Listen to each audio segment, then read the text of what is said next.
जय हिंद दोस्तों, सैनिक समाचारों में आपका हार्दिक स्वागत है। सबसे पहले बात करते हैं रोज की तरह हेडलाइंस की। 1 फरवरी से कैंटीन के नियमों में हो गया है बदलाव। आखिर ग्रोसरी और लिकर के लिए, एफडी आइटम के लिए, कार के लिए क्या क्या है नई शर्तें, उसके बारे में बात करूंगा। और दूसरी बात करूंगा, पेंशन समाज ने मंत्री जी को चिट्ठी लिखी कि 2006 से पहले जो रिटायरीज हैं उनके साथ इतना बड़ा भेदभाव क्यों, उनकी पेंशन आखिर कम क्यों, चाहे सेना हो चाहे और केंद्रीय कर्मचारियों के साथ इतना बड़ा भेदभाव बर्दाश्त नहीं। इसके लिए इन्होंने अपने एक वार्षिक सम्मेलन में इस तरह एक ज्ञापन लेटर लिखा है। राम के नाम पर छूट लेटर जारी, यानी मुख्य न्यायाधीश को भी लिखा पत्र। खबरें करते हुए साथ है। सबसे पहले आइए बात करते हैं सीएसडी के नियमों में क्या बदलाव है। दोस्तों, एनुअल जो बदलाव हुए हैं और कैंटीन की जो नई पॉलिसी है वो आपके सामने मैं फ्लैश कर रहा हूं। Annual renewal of canteen smart card has been discontinue, यानी आपका जो कैंटीन का रिन्यूअल कार्ड का आपने रिन्यूअल कराना वो डिसकंटिन्यू है।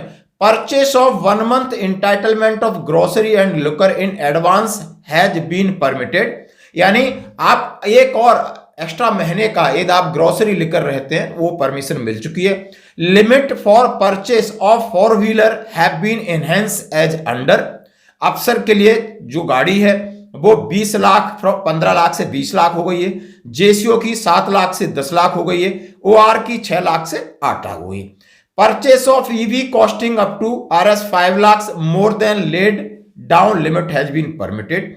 Criteria for classification of premium liquor has been increased from up 1500 to 2000. Purchase of 2 TVs and 1 AC has been permitted in block of 4 year. Veer Nari and next of kin of battle casualty fatal are being issued with unique canteen smart card free of cost. उनके लिए अलग से एक unique canteen card issue होगा, वो है। AC और आप टीवी खरीदना चाहते हैं उसका ब्लॉक आपको बता दिया है। और with effect from 1 February 2024 the number of car purchase permitted to so and so. क्या क्या चीजें हैं, ग्रोसरी किस तरह कितने की कितनी बोतल है, सॉरी ग्रोसरी कितने पैसे तक का है, लिकर कितनी बोतल से, एफडी 2 आइटम किस तरीके से, 4 व्हीलर किस तरीके। यदि आप अधिकारी हैं तो आपको 11,000 की पर मंथ आप ग्रोसरी ले सकते हैं।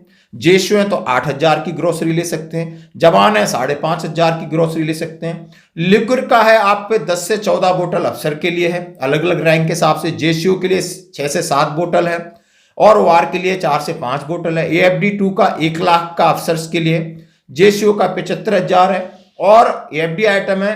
और उन्होंने लिखा है कार, यदि कार खरीदना चाहते हो तो 20 लाख 1 in 8 ईयर, अफसर के लिए 20 लाख की कार 1 in 8 ईयर। जेसीओ है तो 10 lakh, service more than 5 years, service आपकी 5 साल से ज्यादा तब आप इंटाइटलमेंट।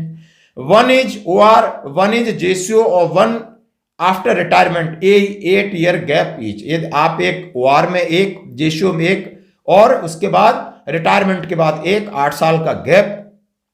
यदि आप जवान हैं तो आपके लिए 8 लाख तक की है और उसका more than 5 year, 1 in service 1 in retirement, एक सर्विस के अंदर एक सर्विस के बाहर है।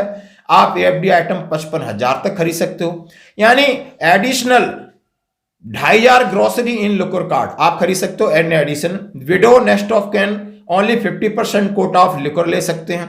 Additional 40,000 on liquid and dependent card जो 20,000 ईच है।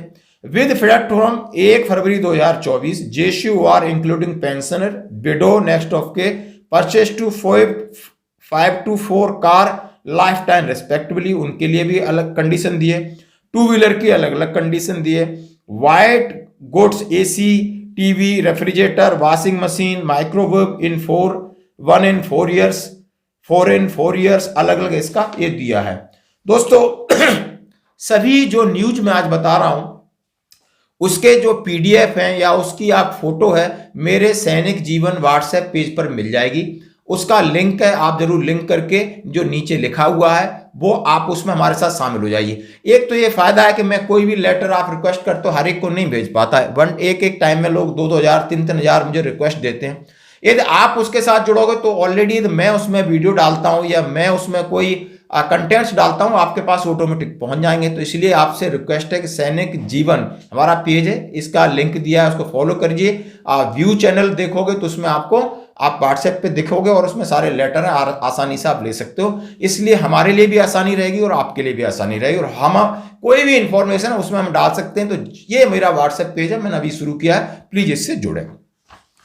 अब मैं दूसरी बात कहता हूं कि प्री 2006 पेंशनर के साथ भेदभाव, मंत्री जी को लिखा है चिट्ठी। इसके लिए आप ये चिट्ठी देख सकते हो, सीधा लिखा है भारत पेंशनर्स समाज, और किसके लिए लिखा है, जनवरी 2024 5 जनवरी, doctor Jitendra Singh, honourable minister of state independent charge for prime minister office personnel public grievances and pensions for the ministry of science and technology, department of automatic energy, department of space, कई इनके पास मंत्रालय, पीएमओ में बैठते हैं, और pension मंत्रालय की है। सब्जेक्ट है equal pension for all ending discrimination against pre 2006 retirees, यानी जो 2006 से पहले के रिटायरीज हैं उनके साथ भेदभाव है, उसके लिए इन्होंने आज चिट्ठी लिखी है। आप समझ सकते हो पेंशन के मंत्रालय को लिखी है। मैं आपको हिंदी में इसको जरा बात बताना चाहूंगा। लिखा है कि जो 2006 से पहले, मैं सेना की बात करूंगा, केंद्रीय कर्मचारी को बात करूं तो अलग अलग सबके मापदंड हैं। सैनिकों की बात करूं तो आप वन रैंक वन पेंशन लागू होने के बाद, OROP 1 OROP 2 लागू होने के बाद आज 2006 से पहले के जो रिटायरीज हैं उनकी पेंशन कम है, सेवा शर्त बराबर है, रैंक उनकी बराबर है, सब चीज बराबर होते हुए इतना भेदभाव क्यों? इसके लिए चिट्ठी लिखा है। सार्वजनिक सेवा के लिए अपना जीवन समर्पित करने वाले पेंशन भोगी हमारी सामाजिक व्यवस्था के महत्वपूर्ण भूमिका निभाते हैं। पेंशन प्रणाली के अंदर चिंताजनक असमानता एंड डिस्क्रिमिनेशन मौजूद है जो 2006 से पहले सेवानिवृत्त हुए लोगों पर गलत प्रभाव डाल रही है। इसमें सुधार की तत्काल आवश्यकता है। भारत का संविधान हमारे राष्ट्र का आधार सभी के मौलिक अधिकारों की गारंटी देता है। अनुच्छेद 14 में निहित समानता के अधिकार का सरासर उल्लंघन है। 6th पे सीपीसी के क्रियान्वयन से प्री 2006 और उसके बाद के जो पेंशनर्स हैं हर एक डिपार्टमेंट में उनकी सेवा अवधि समान है, लेकिन उनकी पेंशन अलग अलग क्यों है?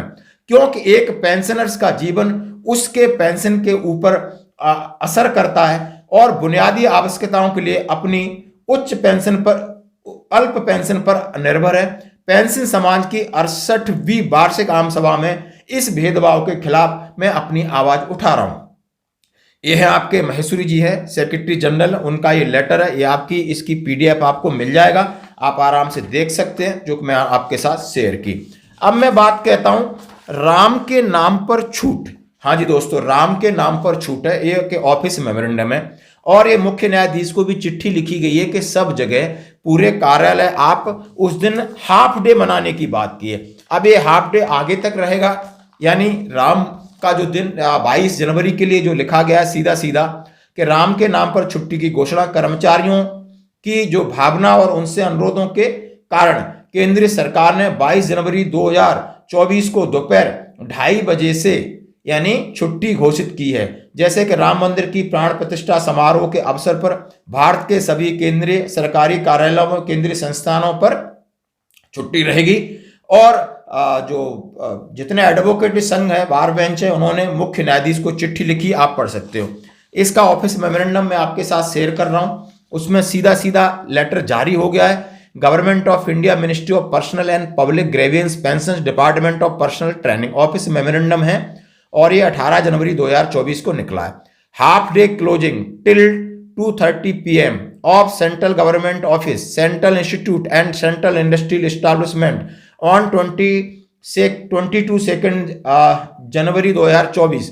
The Ram Lalla Pran Pratishtha at Ayodhya will be celebrated on 22 January 2024 across India to enable employees to participate in the celebration.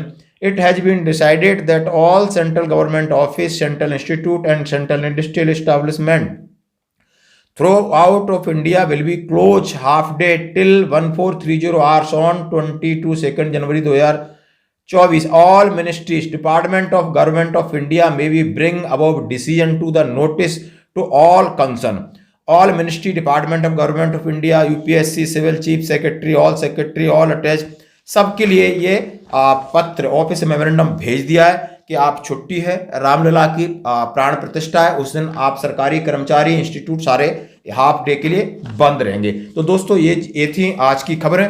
मैं आपसे पुनः आवेदन करता हूं कि ये जितने लेटर आपको चाहिए सैनिक जीवन व्हाट्सएप पेज पर मिलेंगे और इसका लिंक मैं आपको नीचे भेज रहा हूं और उसकी फोटो आप देख के इस तरीके का खुलेगा। व्यू चैनल में जाओगे तो आपको हर एक लेटर हमेशा मिलता रहेगा। आपको ज्यादा इधर हमारे पास रिक्वेस्ट रेगुलेशन भेजने की जरूरत नहीं। धन्यवाद।